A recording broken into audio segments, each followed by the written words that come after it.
I was born in a Muslim country, and I was born in a Muslim family. For all generation that I could remember, they were all Muslims. And my mother, very faithful Muslim, tried to teach us all the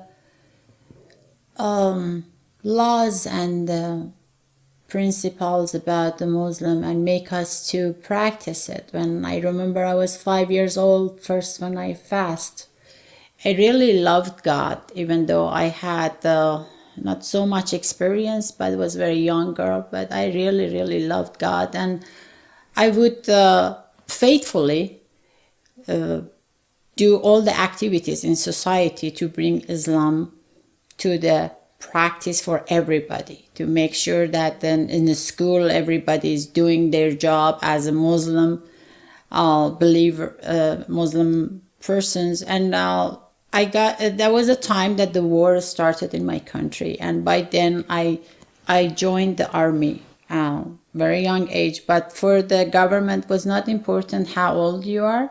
They would give you a gun, they call it GC3 that time, and you hold it and then you shoot. If the gun throw you about 1 meter, if you could resist that, they would take you in. I hold the gun, the weapon, and the shooting happened. I didn't move, so I stayed still. So they let me in the army. So I went through all the training, and I was volunteered to go for frontline to die. You know, you have heard for lots of young kids that they do a suicide bomber, because we really believe that what we believe is true and that God is a real God.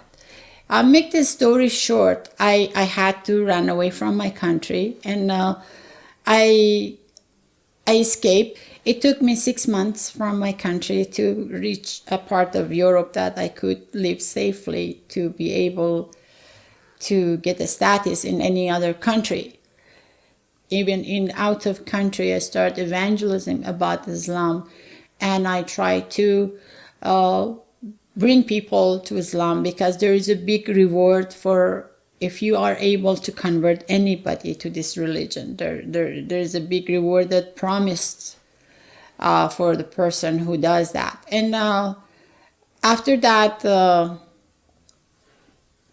I got the opportunity to meet and to get to know other religions. Back home, I didn't know any religion. All I knew, it was Muslim, the one Islam, that I was born into it. And the more I think about the religions, the more I get my faith strong in Islam, because I would come up with questions from the book of Islam that they couldn't answer me. They didn't have answers, and I would give them the answer from the book of Islam, from Quran.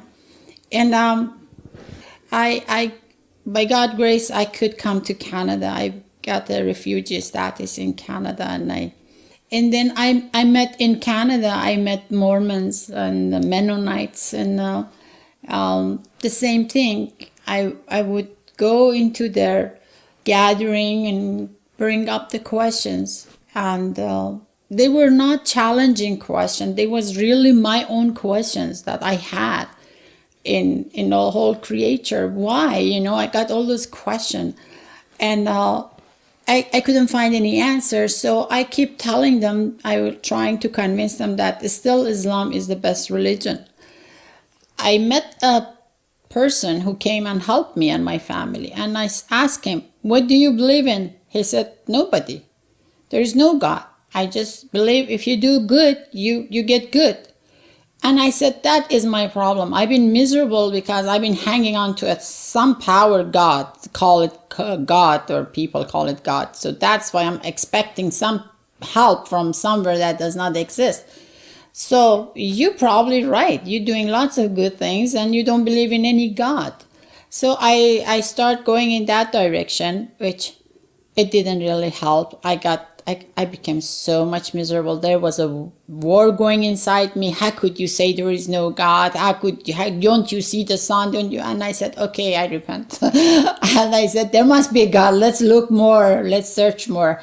And this time was that I met with a group that were happy and everything, and they took me to a temple, which is a Buddhist temple. And the first day when I arrived, the priest for the temple came to me and told me all my life. She told me, you were born before and you were a man. I said, okay, that makes sense, because I've been carrying all my family, doing all those things that a man should be. I'm very brave and bold and all of that. And then she said, you killed somebody and you didn't get the punishment. So you are, as a punishment, you are born again as a woman and you're going through all this suffering. I said, that makes sense. Because I always ask why I'm going through so much suffering. This was not even yet beginning of my suffering, and I didn't know that. So I became a Buddhist for a while, practiced that. But again, that voice inside me, when I go buy apple, oranges, put them in front of those statues, something inside me laugh at me, said, look at yourself, you're stupid or something, And I couldn't continue that either. And then after that, it was when my sicknesses started. I got a terrible back pain, and then one day I bent and I could not get up anymore. So I stayed bended. And terrible pain. I went to lots of hospitals, to rehab. It was terrible. I would scream from the treatment. I was either sleeping, or if I'm awake, I just wake enough to reach the water or something to take some medicine and go back again. Just piece of meat that breathes, There was no other God I could try. I've tried it all. I've tried anything that came on my way. And all I've done in my life was good to others, taking care of my family, trying anything I knew to be good to others. And that was the end of my life. I killed myself, suicide. I was unsuccessful. And back to the morphine again. It was worse than death, because I was not married. I had no family, never had the children. I never had the time to start my own life. It was all about my family, my country, everything. I was waiting one day to start my own life. To get married, to have children, all of that. And when they told me, you won't die, but this is it, you're going to be a piece of meat. I was so in the bad shape that they even didn't know how to put me in a car, because I couldn't sit, or I couldn't lie down, or couldn't stand. It was just so bended like this, with the pain continually. I needed some help, because the place I rented, it was so messy. I needed somebody that can stand straight, come and take the garbage out or do something. So I went out trying to find somebody, and I saw this guy who was drug addicted. I said, I need help.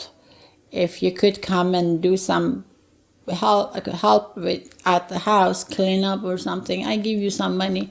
And he said, a sandwich and a cigarette, pack of cigarette would be enough. I said, okay.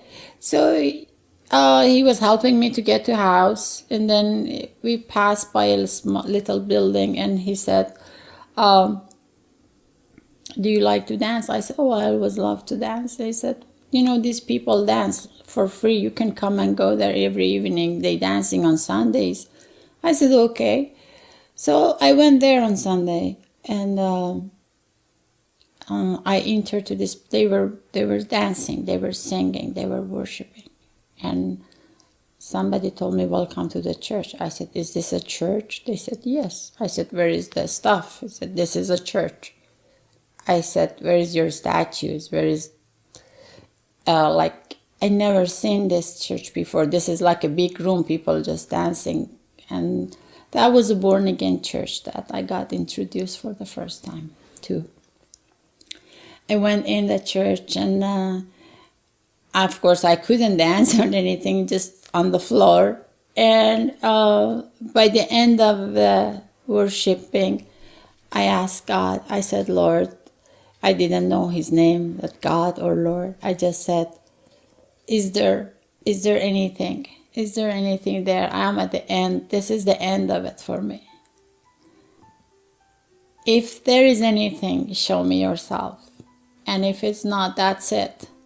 I'm done with everything. There is no other way. I have tried all the religions that are in the market. I have tried everything. I have tried all the doctors or everything. I'm just piece of meat. What is the purpose of this?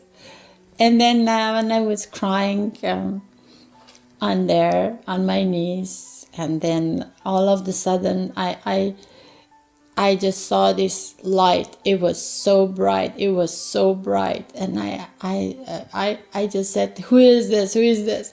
And then he said, I am Jesus. And then I start beating myself. Oh, all these years I heard your name, but I always have, what a stupid I am. So you are real. So you are real. And it says, I am the truth. I am true. And then every time and then he touched me, he just put his hand on my head, like I went all the way to the top. I didn't know what was going on in me. And then it took long because I was just saying, forgive me for not believing that you are real, and forgiving me. And I was just saying that. And then when I came back again, I saw ladies, they were holding me. I didn't know, I don't know when they came around me. I didn't know it's anybody around me. And they just kissed me and said, you okay? I said, yes. And they said, wow, it's the beautiful smell here. We know, we could smell the Lord. I said, I saw him. And then they helped me to get up. And I just stood up straight. I had no pain. And I could just stand up so straight. And I never been in hospital since then, except for my baby, that I had to have a baby. And I walked myself. I came home. I just didn't want to sleep anymore. I just want to stand up. I want to do things. It was just like I got a new life. And I keep looking at myself in mirror that I'm standing straight. My face was different. I look so different. And after that, I didn't know what happened to me. For a week, I thought I'm crazy. I thought, how could that be? What's going on? And then lots of bad things start happening to me. Like my house got on fire, everything. And I remember I just would stand in the mirror. I said, I saw him. I'm not going back. I saw him. I am healed.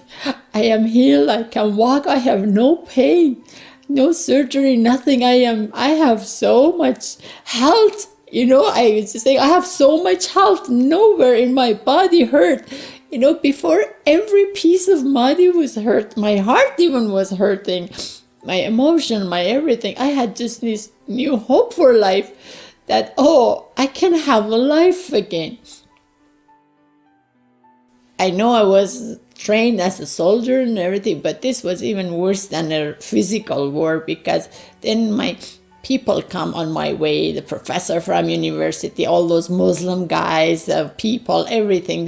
I was just all of a sudden, I get all these Muslim people around me that are trying to stop me from talking about the miracle that happened in my life. And I keep, maybe you won't believe it, even on Sunday, I want to go back, and some strong power would hold me back, and I lift my leg and I put it there, and like step by step until I make it to the church. And then I just say, help me, pray for me, because I couldn't be baptized for 2 years. Right? Every time they planned something bad happened that it stopped my baptism in the water. It was such a struggle going on, but all I would say, I said, no, I saw him. I saw him, is the truth, is the truth. I never felt alone after that. Never. I would hear his voice, even if I'm alone under the blanket. I never felt lonely. And I had such amazing peace. And I had so much hope for life again.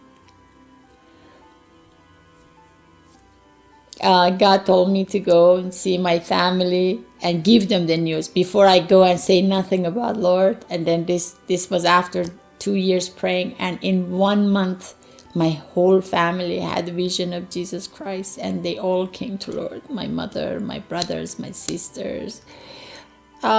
This really makes me understand the song, that Amazing Grace, that how miserable I was, how miserable I was when I was a Muslim, and I thought I was really holy in fasting and praying, all of that, and yet I was so restless and sick and hopeless.